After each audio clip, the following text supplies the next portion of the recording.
성기문입니다. 마태복음을 중심으로 예수님이 받으신 세 가지 유혹을 살펴보려고 합니다. 예수님이 광야에서 받으신 세 가지 유혹은 예수님의 세례와 밀접한 관련이 있습니다. 세례 요한이 유다 광야에서 하나님 나라가 갖고 왔다고 하는 설교를 했고, 또 죄인들과 심지어 예수님도 요단 강가에 와서 세례를 받으셨습니다. 예수님께서 요단 강가에서 받으셨던 세례는 죄를 용서하기 위한 세례가 아니고 왕으로서 등극하는 그런 즉위식과 같은 내용을 포함하고 있습니다. 이는 내가 사랑하는 아들이요 내가 기뻐하는 자라 라고 하는 말씀은 시편에 나오는 즉위식 시편을 상기시켜 줍니다.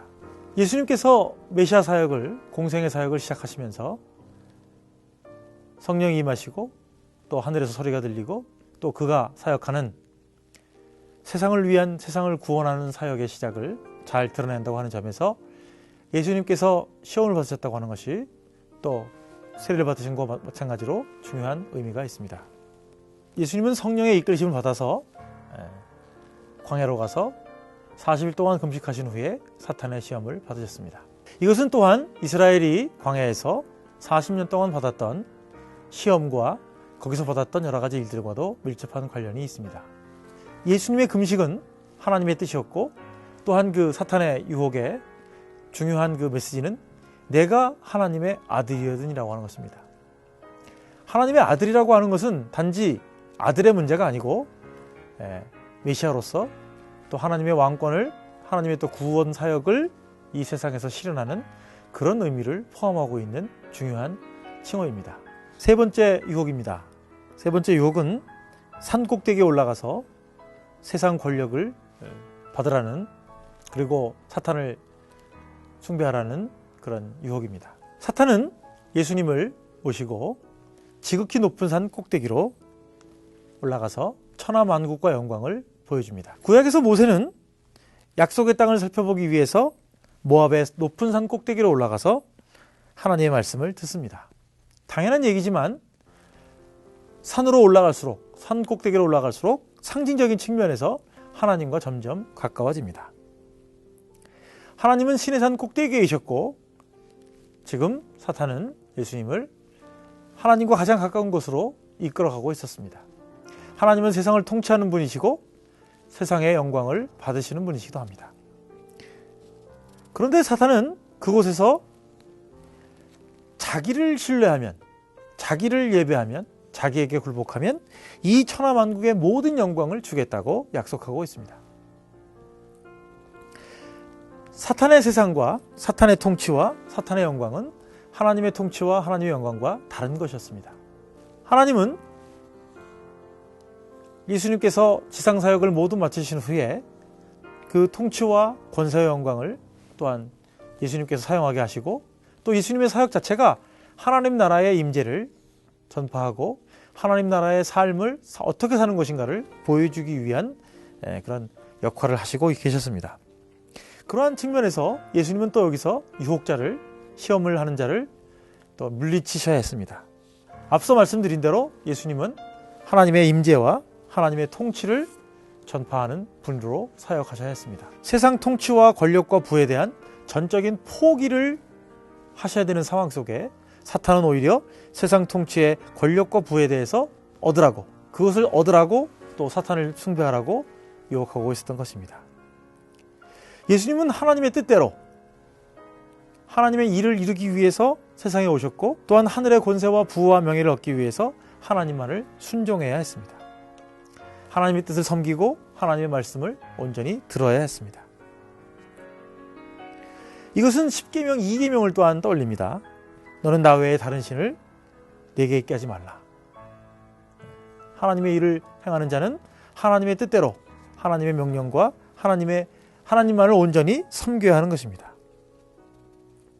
그래서 특별히 신명기에 보면 하나님을 섬긴다라고 하는 말은 하나님의 뜻대로 온전히 행한다는 의미고, 부정적인 측면에서는 이방신들을 섬기지 않는 것이 곧 하나님만을 잘 섬기는 것이라고 할 수 있겠습니다. 예수님은 하나님의 일을 하러 내려왔기 때문에 하나님의 말씀에 철저히 순종해야 되고 사탄의 말에 귀를 기울이지 말아야 하는 것입니다. 사탄은 세상 권세와 세상 영광을 등에 업고 있었습니다. 아무리 하나님의 훌륭하고 좋은 일을 한다 하더라도 그 방법이 세상적이거나 그 방법이 세상과 타협하는 일로 행해져서는 안 될 것입니다. 이러한 사탄아 물러가라 라고 하는 말씀은 나중에 베드로가 예수님의 고난과 예수님의 십자가를 얘기했을 때 보였던 절대 안 된다고 하는 그런 만류의 말에 예수님께서 베드로에게 하셨던 말씀과 일맥상통합니다. 사탄아 물러가라. 세상의 모든 권세와 권력과 그 방식을 철저하게 거부하시는 예수님의 모습을 우리가 볼 수 있습니다. 그러자 사탄은 물러가고 천사들이 예수님을 다시 영접하고 예수님의 수종을 들었다고 합니다.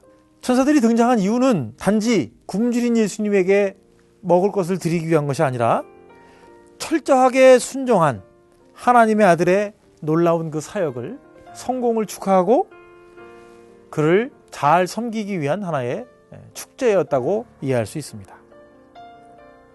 이러한 과정을 통해서 예수님은 하나님의 아들로서 온전한 그 섬김과 온전한 순종과 온전한 그 사역을 검증받았고 또 그것을 통해서 예수님의 공생의 사역을 이제 본격적으로 시작하게 되셨습니다. 이스라엘은 40년 동안의 광야 생활에서 철저히 실패했지만 예수님은 40일의 금식을 성공적으로 마치고 하나님의 아들로서 하나님의 일을 행하는 분으로서 메시아로서 사탄의 세 가지 중요한 유혹을 성공적으로 극복하시고 이기셨습니다. 여기서 우리가 얻을 수 있는 교훈은 몇 가지가 됩니다. 첫째는 우리도 예수님처럼 시험을 받는다는 것입니다. 시험이 없는 인생은 없습니다. 시험은 항상 우리에게 다가옵니다. 두 번째는 우리도 예수님처럼 중대한 시험을 받는다는 것입니다. 우리가 하나님의 일을 하려고 할 때, 우리가 중요한 일을 하려고 할 때 당연히 우리에게 시험이 옵니다. 세 번째는 우리도 예수님처럼 시험에 직면해야 한다는 것입니다. 예수님은 그 시험을, 그 유혹을 회피하거나 무시하거나 또한 변명하지 않으셨습니다. 네 번째는 우리도 예수님처럼 시험을 이겨야 한다고 하는 것입니다. 예수님은 그 하나님 말씀을 순종함으로 시험을 이겼습니다. 하나님의 일이라고 하는 것은 전적으로 하나님의 말씀에 하나님의 뜻에 절적으로 순종하는 것으로 행해질 수 있습니다. 우리는 하나님을 믿고 의존하고 또 따라야 합니다. 너희는 먼저 하나님의 나라와 하나님의 의를 구하라. 그리하면 이 모든 것도 너희에게 더하여 주실 것이다. 예수님께서 승리하셨듯이 우리도 승리할 수 있습니다.